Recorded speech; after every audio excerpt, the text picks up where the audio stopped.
Hello YouTube, this is TJ's 2 Cents. I'm TJ. Welcome back to my YouTube channel. It's been a while since we last spoke, probably about a couple months, but in the previous episode, in Chapter 9, we just left the Snell's residence.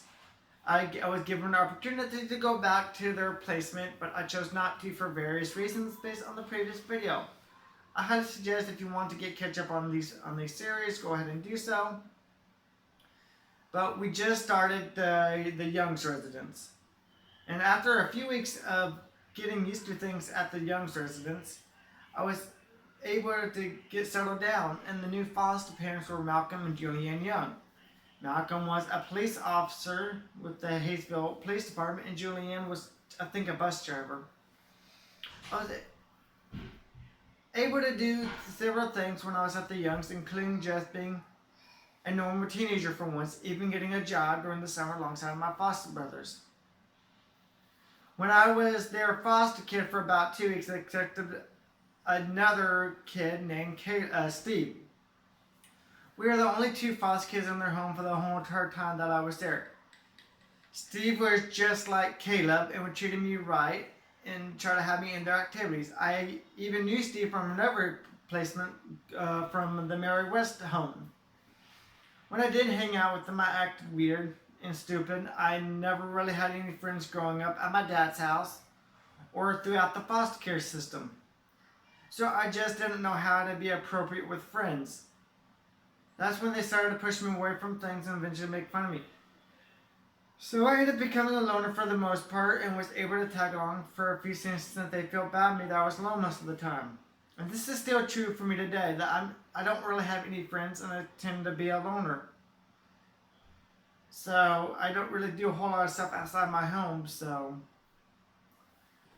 when a youth group started to happen, a youth group at church one time, is that when things started to take a huge, that's when things started to take a huge shift, was a youth group at church. One of the things that I remembered, this ain't in my book though, but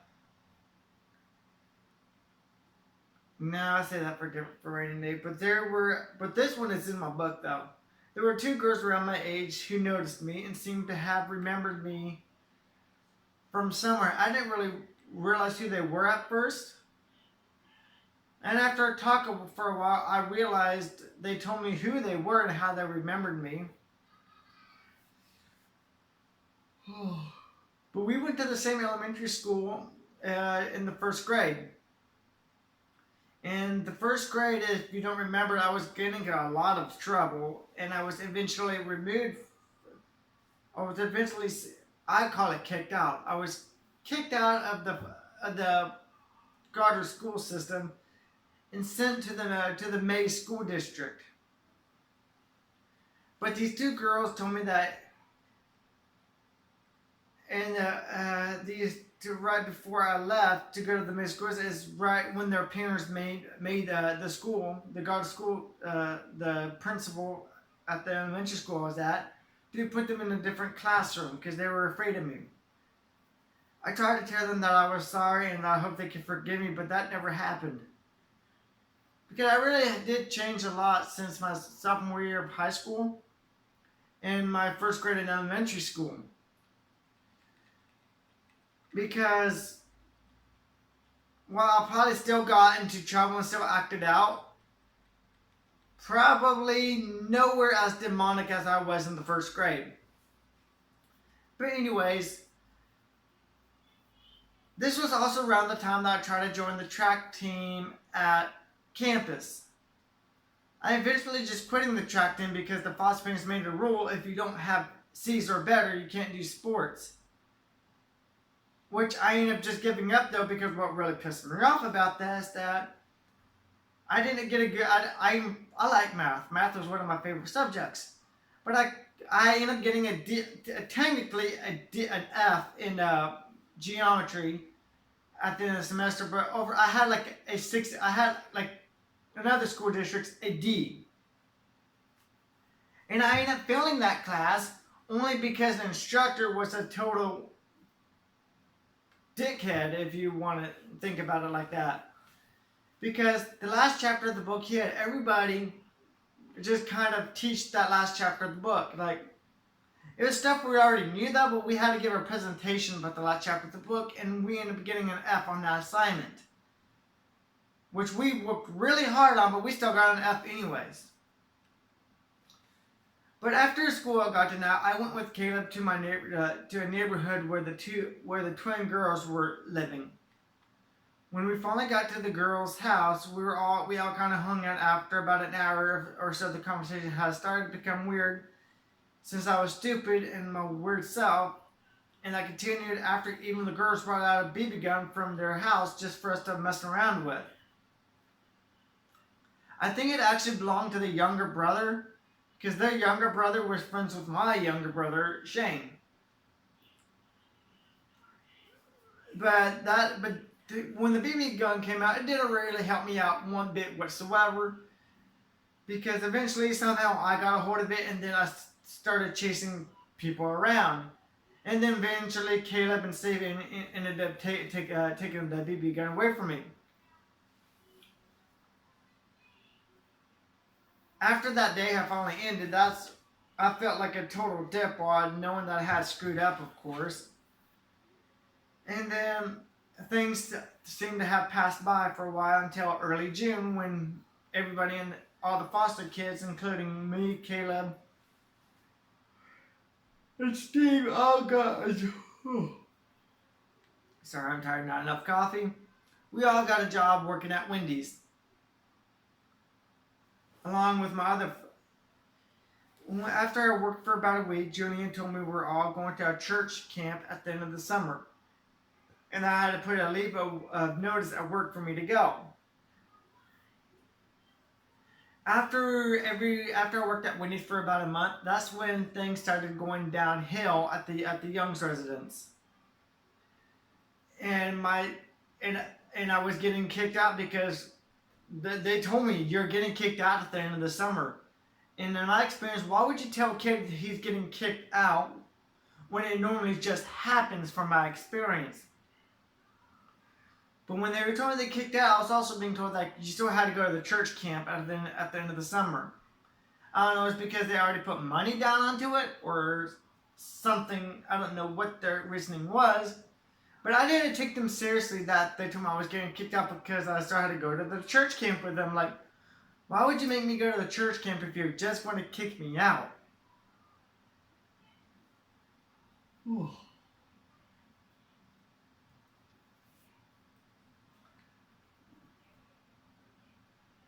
And like I mentioned, I didn't take their threat seriously, because you don't kick somebody out and tell them you're going to go to church camp. But alright, I guess after a few days after the news from Malcolm, I returned to work and started to save up for an MP3 player. Because nowadays MP3 players are kind of obsolete because we have cell phones. But I can still see MP3 players being sold and being distributed to foster kids because it's music. And even though you can't really have a cell phone in foster care in most placements because of a camera, but in general, at this time it was like early to mid 2000s. I was trying to save up for an MP3 player for my paychecks. I made a fair error in judgment, of course, because when I eventually had enough money to buy the MP3 player, I asked my boss if I could work another day. And when I reported for work that day, I asked if they needed me to work that day, and after a short conversation, I thought they said I didn't have to work. So I decided to go to the library that was nearby and try to put music on the MP3 player that I just got from Walmart. Once I did come back, I was in trouble. Once I got to Malcolm, because I noticed he had the police with him, I was told by the police that they reported me as a runaway and that I would need to go with them. When I asked the officer where I was going, he said I was going back to the children's home, which it was kind of a dumb question, a rhetorical question asked in the first place. But since the cops were taking me, it's like I thought I was in major trouble, but then I was just going to the children's home. But once I think about today, if I acted different the way I did at the time, I still would have been there. Malcolm Jr. was probably one of the few foster parents if I acted as they cared about the foster kid. After a few months of being there, from the staff told me I was going to the villages in Topeka, Kansas. Now that was just a brief overview about my life at the Young's residence. That was just a brief overview about what happens at the Young. What I didn't mention was that there was a lot of interesting things at the Young's home.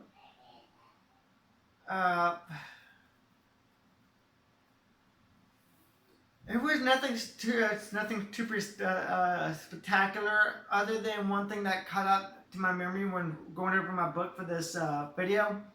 It was that I got a care box from my biological mother that included my Nintendo 64 and a few other childhood babies.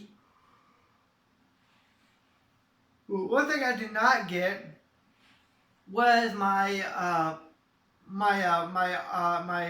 glass mug that I received from the Marine Corps ball my freshman year of high school. That really upset me because I never received it. Nor did I receive my big SpongeBob blanket, but that's totally irrelevant. I don't remember a whole lot from the Young's residence other than what was mentioned.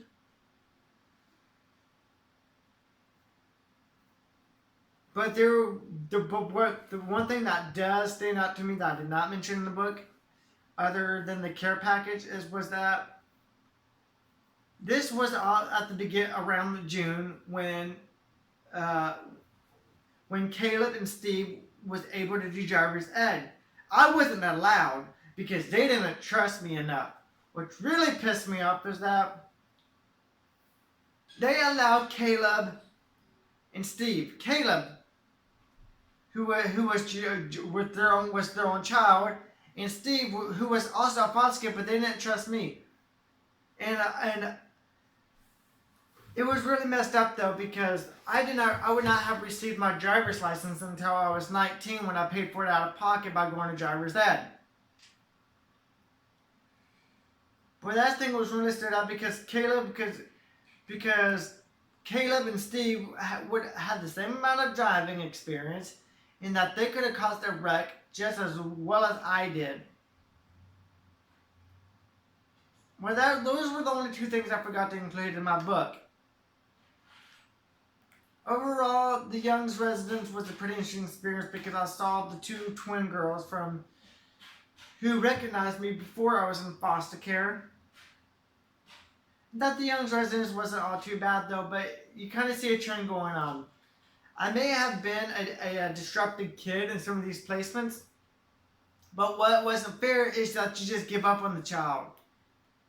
I think I mentioned this maybe in my last video. I understand because I am going into social work. I start my licensure next fall. My practice comes next fall. One thing that I do understand is that there is an ethical dilemma of abandonment. Is that you have to do everything in your power not to abandon your client, which in this terms refers to your foster parents.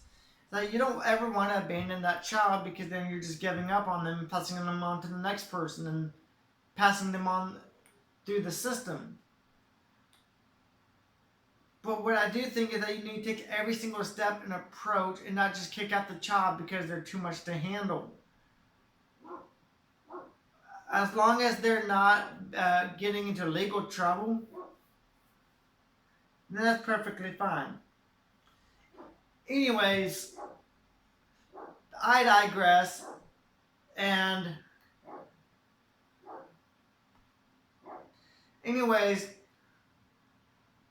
that's the end of this chapter. It wasn't really too much exciting. We talked about an overview of my stay there, two things that wasn't in the book, the care packages from my biological mother, and the driving ed situation. But in the next video, we'll be talking about the villages. And this one is going to be an interesting part because I do remember a little bit more, and I was able to get in contact with one of the group home parents later on down the road. And I didn't mention this in this book, but you'll find it in chapter 11. Anyways, hit the thumbs up if you liked the video, thumbs up if you disliked it, hit the subscribe button so you can get, and hit the mini bell icon so you can get notifications about future episodes. I'm going to try to upload these as more often as I can, but they are kind of hard to make because it's just kind of hard to deal with. Anyways, I'll see you guys in the next video, and thank you for joining me on the ride.